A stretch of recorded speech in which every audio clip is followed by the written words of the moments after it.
The following contains strong language and themes of adult nature, and is not based on any real or fictitious events. Listener discretion is advised.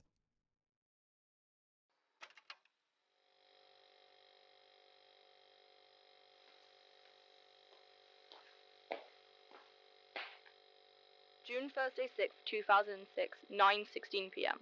Autopsy of patient 273, the last patient of the day. Patient 273 is a 17-year-old female, Molly Nattaz, and according to the files provided by the police department, the patient was found on the floor of a warehouse after the police raided a satanic cult's hideout. John, what have you concluded from the external examination? Well, Catherine, there are no signs of any fatal wounds or scarring. There seems to be light scratches on her neck, and there is a dark red area of hemorrhaging on the left side of the chest, under skin, where the veins have burst. However, there is no bruising on the outer skin, suggesting she was damaged internally, probably without any aid of any external force. Without the aid of an external force? That's unusual. Perhaps it was caused by stress of abused drugs or trauma on the heart. It's a possibility, but it's pretty rare for a natural hemorrhage to occur in a young body. But there are no signs of needle marks or anything else that would suggest Class A drug usage, such as heroin. Oh, well, okay. Do you want to examine the patient's fingernails while I carry out the facial exam? Of course. She has long fingernails, so something's bound to be under them. Maybe she picks her nose. John, please have some respect. The patient's eyes have lost their colour and are now grey and glossed over, suggesting she's been dead for a while. Her nasal and buccal cavity are clear from any blockages. However, the buccal cavity is slightly ripped and swollen, the jaw is heavily cracked from the right side, and the skin's ripped off from the upper lip to the right ear. It looks like something was trying to rip her jaw off. Poor girl, I feel like she's watching us with those dead eyes.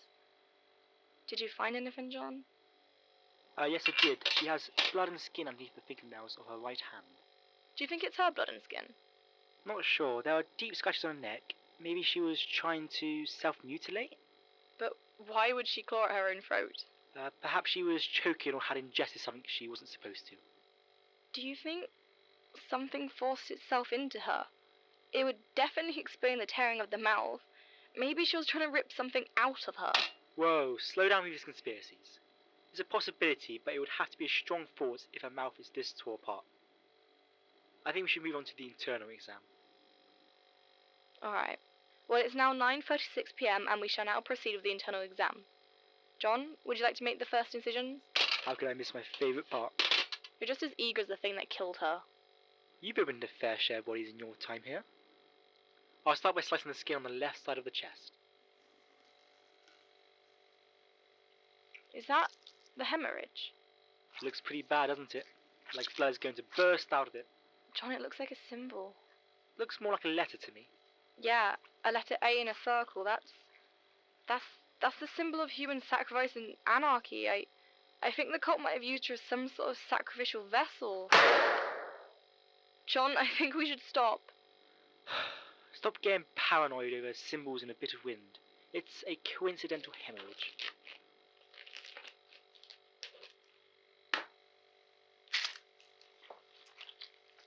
Jesus, John, her organs, they're burnt to a crisp. Something isn't right here. This isn't possible.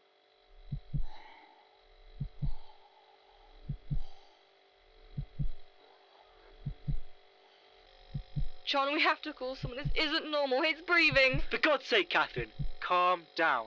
The patient is dead. It's just trapped air making its way out of her body.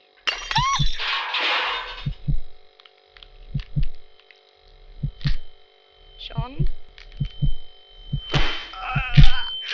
John, what's happening?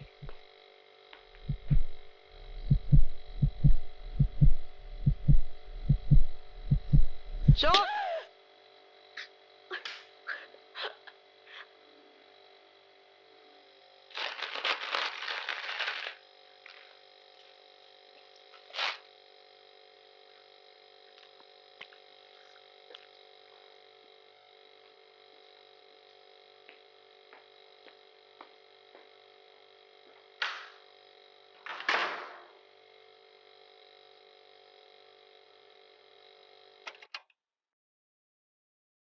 Autopsy 273, written and directed by Charlotte Bancroft, starring Charlotte Bancroft and Michael Wall.